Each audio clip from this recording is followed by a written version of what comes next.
Hello people, this is Ahrnuld. Today I'm streaming a game. Okay, sorry for the bad accent. Today I'm going to try and play Wargame European Escalation again, which is a game that I've owned for quite a long time. 4 years already, I think. It's a game about the Cold War.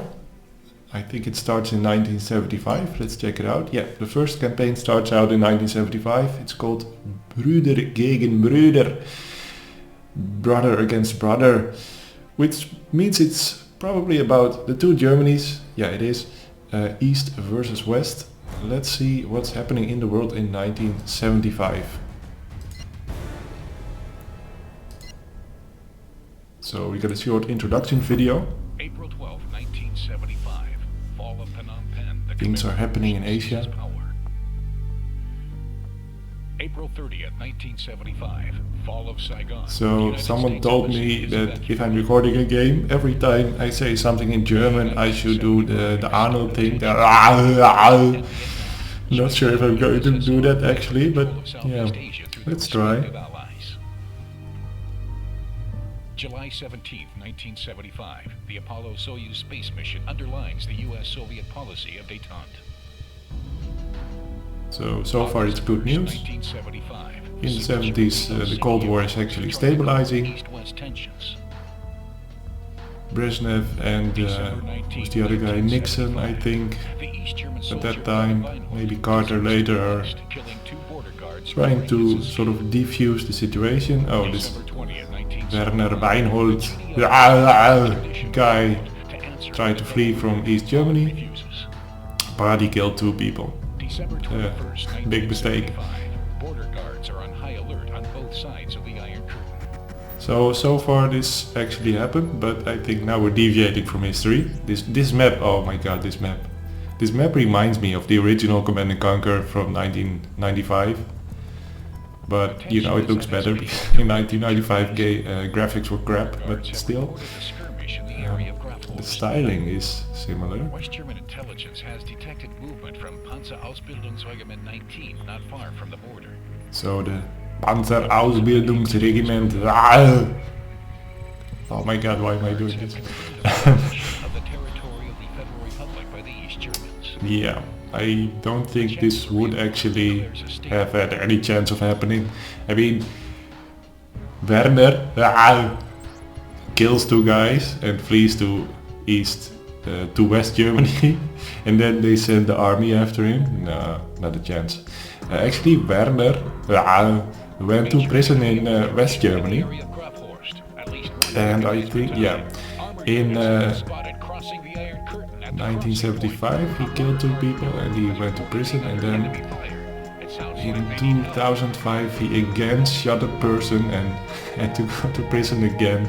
I'm not sure this Werner Ahrnuld is actually a nice guy. I don't know. He could be, maybe he's just misunderstood, but he seemed like a criminal. So we're actually fighting a war against East Germany for 1 criminal. Doesn't seem fair, but yeah, let's go with it, see what happens. Oh my god, this engine, I like how you can just zoom in all the way. Yeah, great, we get instructions in between because it's sort of a tutorial missions.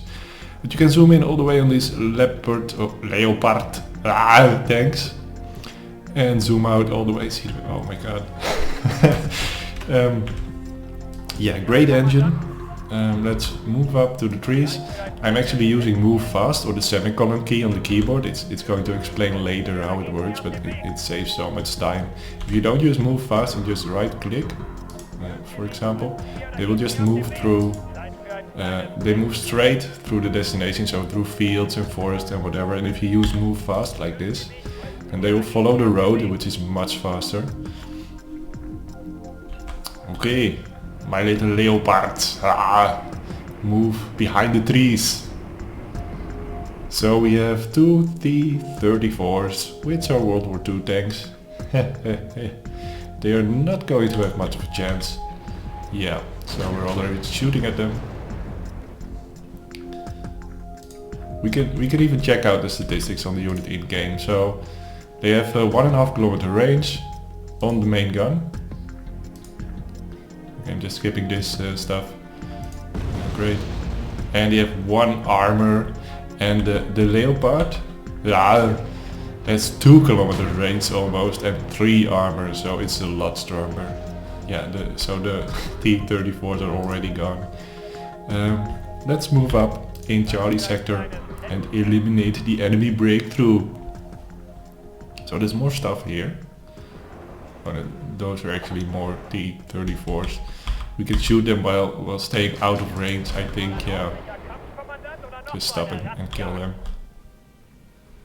They are actually in West Germany, behind the Iron Curtain, I think. Yeah, so we can shoot them. Go back to where you came from. Or not, and just die. Yeah, they're actually routing. So they got scared. Yeah, who can blame them? They're on fire. And they stop. Why do you stop? Just drive back to your own country. Oh, fine by me. I get more points. And we have infantry moving along, but they're green, so I can't control them, but they are allied. They're the BGS. I'm not sure what it stands for. The German border guard they are. So I'm going to speak in Yoda language. German border guard they are. Okay, I can't do the Yoda voice. Let's move through this sector, and we have to recon Bravo sector. Okay, so move up. Oh, we can actually hide in the swamp. The orange thingy shows that we can hide our units, and they will be harder to spot for the enemy. Oh, let's look up close. Oh my god, and you have these fields, and it actually looks like you're in Germany, but more stylized. With all these rectangular shapes. Ah, we have a new unit. Reconnaissance unit. The Kurz. So my friend, what are you going to do? He's actually called Meister. Meister is the commander of the unit. So let's move Meister up to Bravo sector and recon a bit. If we can spot enemy units, then we probably get these Leopards back. And we can shoot. Oh my god, I get tired of this Wagen, but yeah, it's what Ahrnuld does, so I think there's actually a video on the internet of Ahrnuld driving a tank. Maybe you should look it up if this is too boring for you, because the pacing of the game, at least in this first mission, is pretty slow. It gets better in the later missions. And it also gets better in the later games, because this is only the first one, and we already have Wargame Air Land Battle and Wargame Red Dragon, and these are newer titles, and they have faster paced gameplay. I think Red Dragon even has a fast forward button, so you can skip if you just have to drive your units to combat by fast forwarding. But I think the pacing of the game is quite nice. If you're new to this kind of game, then you need some time to get used to it, or at least I did.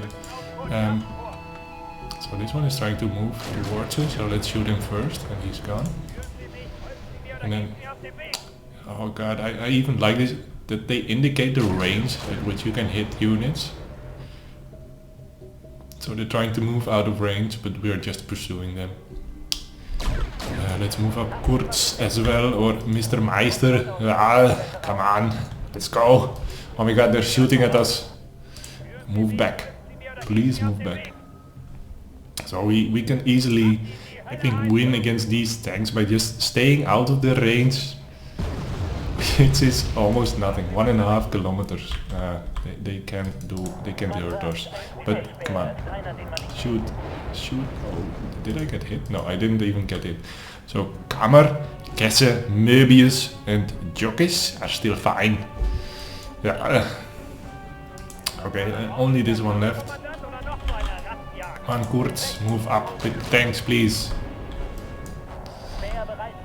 So Is there more here? Yeah, obviously there's more because this whole area looks like perfect for an ambush. There could be stuff hidden here, there could be stuff hidden here, or even behind it or here. Let's move up, just charge into this. Let's watch them drive. I mean, the details on the units are great. It's kind of weird that they actually have different coloring. Maybe they should all have the same paint on them, but yeah, it doesn't matter that much. But this the details on this, when you can actually zoom in so far, but most of the time you're playing like this, you wonder why they put this much effort in it. But I really appreciate it. You see the shovels and stuff, and yeah, it adds to the realism. Oh, there's two tanks there, I think. Yeah, they look like tanks. T-55, so they're a bit stronger. Let's see if we can quickly see the statistics. So they also have a 2 kilometer range, but they have 2 armor, so they are at a disadvantage. And their gun is also a little less powerful than our Leopards. Oh my god, Kurz, why are you moving up that far? Oh yeah, because Kurz obviously has a smaller gun. So let's see what kind of gun Kurz has. Or Meister, I should call him, because he is called Commander Meister. It has an autocannon, that's why it fires so quickly, and it has also 1.5 kilometer range like the T-34s and 1 AP power, so I'm not sure if it's a good idea to send this one out against tanks. I think we should just keep it behind our tanks. Is there actually more stuff? Come on, let's move up. Straight through the... Oh, there's stuff coming. Oh my god. Stop. If we stop them, they are more accurate, so I think we want to kill this stuff before it comes into range. So there's Modschützen. I think it's motorisierte Schützen or motorized riflemen. So they were in these kind of transports and then they got out and now they're rushing us. It wouldn't be a good idea to rush across an open field with infantry against 4 tanks. I mean, yeah, they're all dying. Yeah, obviously they did not have a chance.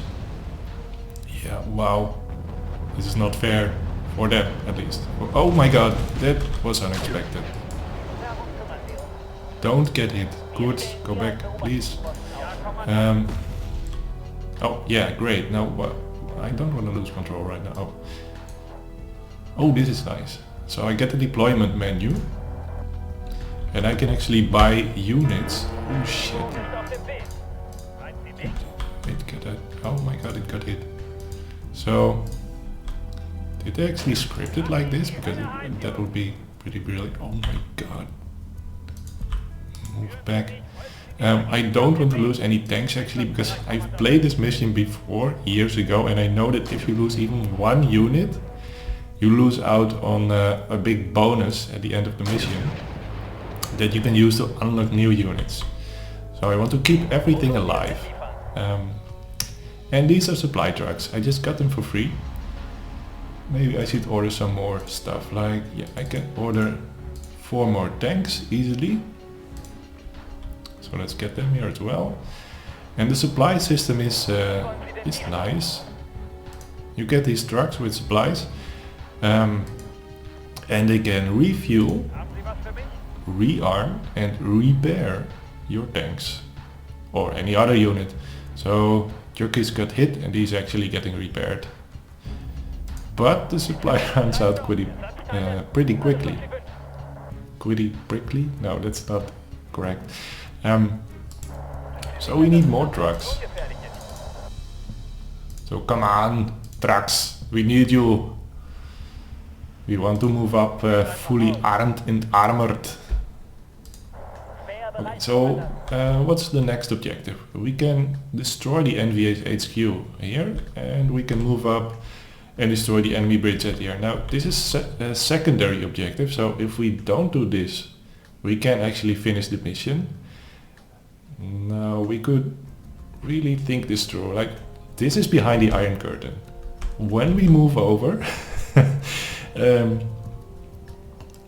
over the border, aren't we sort of declaring war back? Like, yeah, you attacked us, now we are going to enter your country. Would it be a good idea? Now actually the game is not doesn't work like this. There's no dynamic campaign depending on what you do. The war is going to intensify or not. So we can just safely move up, get this single star to unlock other units. And then we can do the final objective. Of course, I said before, we don't want to lose any of our own units, so let's just do it carefully. So are we all repaired yet? No.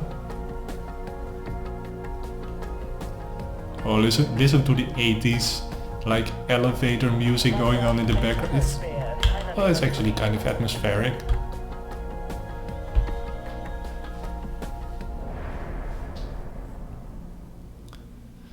I didn't even notice it at first because I have the sound turned down a bit.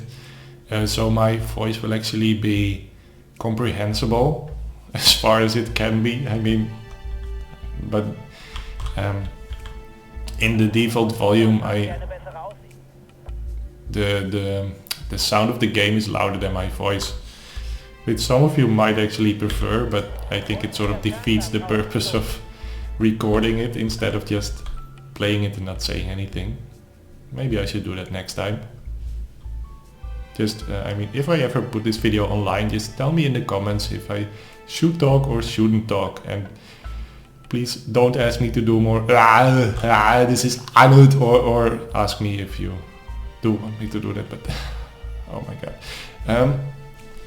So we're across the Iron Curtain. We are actually in East Germany. It looks kind of the same as West Germany, which is not surprising. Let's move up. Oh no, good, please stay back. We've spotted enough, you're doing your recon job just fine. 8 tanks, against quite a force here, but they're infantry and transports, and oh my god, these are all. I think we got this, unless some tanks appear in a surprise attack, they can't really hurt us.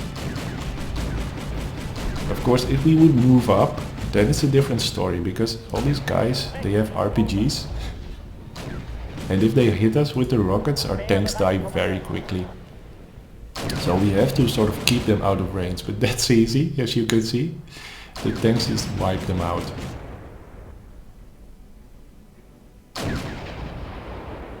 So we just wait until our little group of tanks does its job. My friends in your leopards. So let's move up to the FOB. We can capture the FOB and it works just like the supply trucks. We refuel and rearm. We can actually get our supply trucks and refuel them at the FOB. But first we have to capture it, and we do that by just moving up close, like it says here, but yeah. Let's do it. Come on. Move. Stop, Kurz. We don't want you to get hit by any surprise attacks. Of course there are helicopters in this game, then I could say get to the chopper, but yeah, they're not in this mission, so no, get to the chopper. One guy left, come on. Okay, so he dead, and we got the FOB. Nice, and we got the star. Which is why we did this. Let's refuel, repair. Good, you can stop.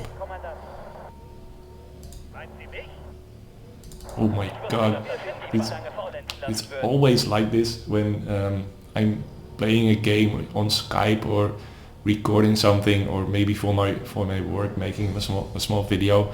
Then people outside are going to, I don't know, cut their hedges or mow their lawn with gasoline lawnmowers, or there's always the noise in the background, so I apologize for it. But it's unfortunately how I live right now. I live between very, very noisy people. I'm actually glad the neighbor doesn't have his music installation turned up to the maximum volume like he likes to do.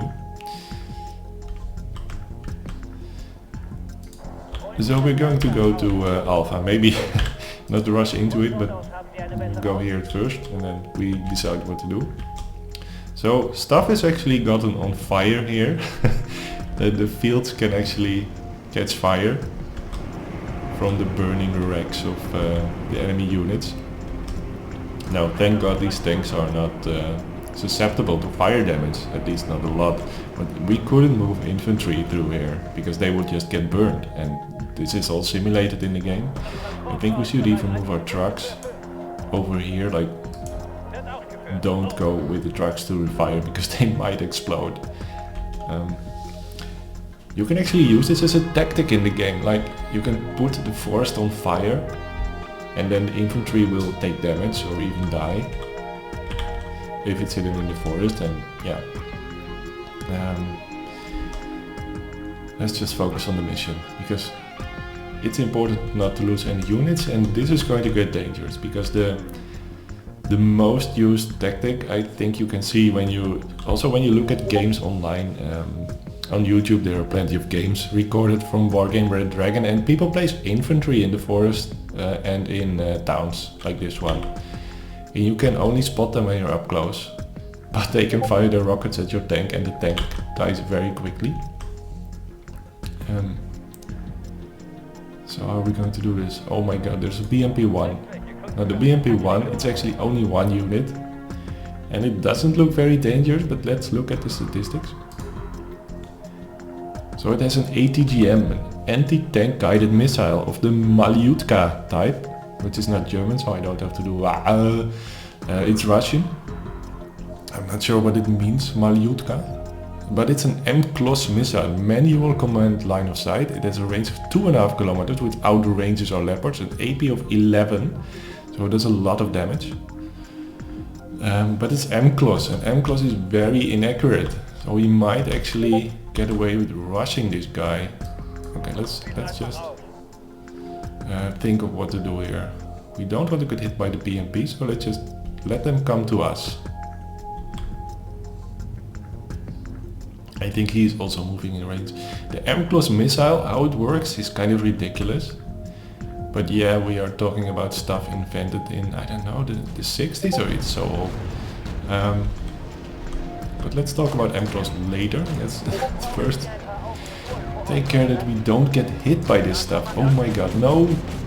Phew. It missed us. Thank god. The M-Class missile works like this. So you have a small rocket you can launch, or missile. You can see it on top of the gun right there. And when you fire it, you have a small joystick which you can use to control the missile.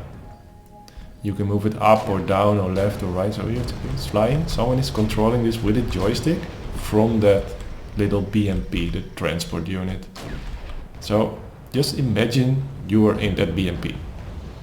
You can't see anything.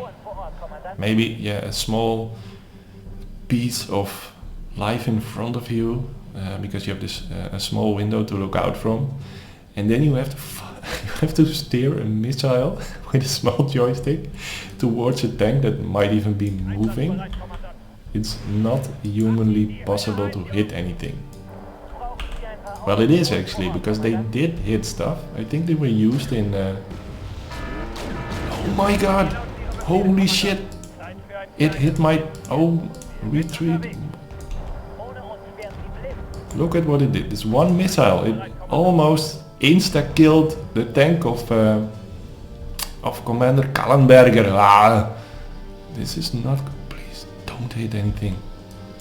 Okay, we're going to go back. Get our supply trucks. Oh my god, they just keep on doing this stuff outside.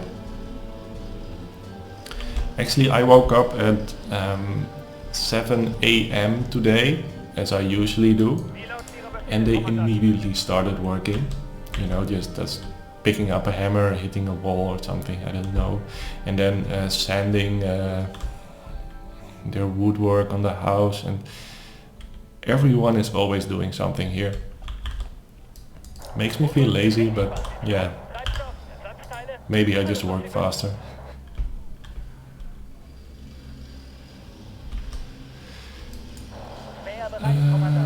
let's just hide Mr. Meister here in the trees, in the hedged farmland.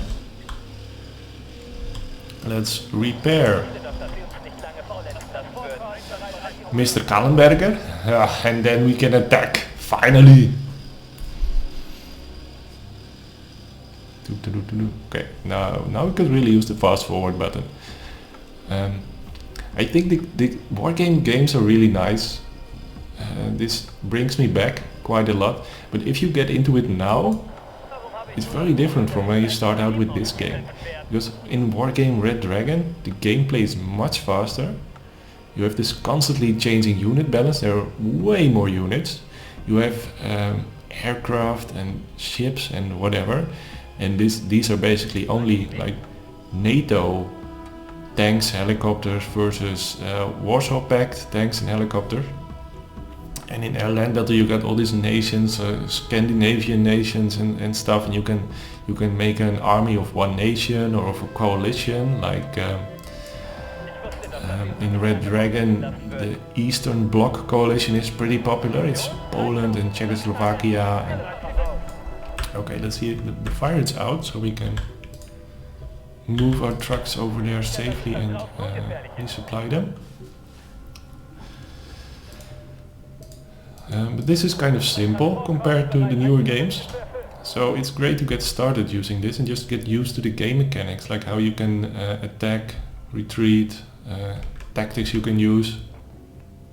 If you start out with Red Dragon now, I think you get overwhelmed pretty quickly. You would have to watch hours of YouTube tutorials. There is a great tutorial on how Wargame works by a player called Razman. I think he's German. I'm not German, by the way. As you know, Ahrnuld is Austrian. And no, he does not have Nazi relatives. No, maybe he does. I don't know. I'm not actually Arnold Schwarzenegger, I'm just Ahrnuld. So Kallenberger is almost repaired. I think we can start a second attack. And I think it would be wise to rush the BMP-1. We can actually kill it pretty quickly if we just hit it, but we don't want to get it by the Malyutka. As you just saw, it almost immediately kills our tanks. So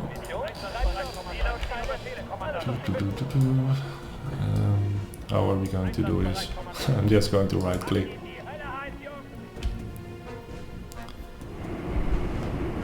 And why are you moving backwards? Don't move backwards. Why the hell? There. Okay. So how this game works? The front armor of a tank is usually the strongest. I think it always is the strongest. And the rear armor is usually the weakest. So if you get a shot on the side of the rear or the rear of a tank, then you have a much bigger chance of killing it. So we always want to keep the front of the tank towards the enemy. If we get attacked from multiple sides, we are at an immediate disadvantage. Okay, so we're going to rush the BMP with our little leopards. Come on guys, faster! Oh my god, he got hit. Oh my god. And we lost the tank. So that means we don't get the objective with the 4 command stars. Ah, this sucks. But yeah, such is life. Then we can at least continue and finish the mission.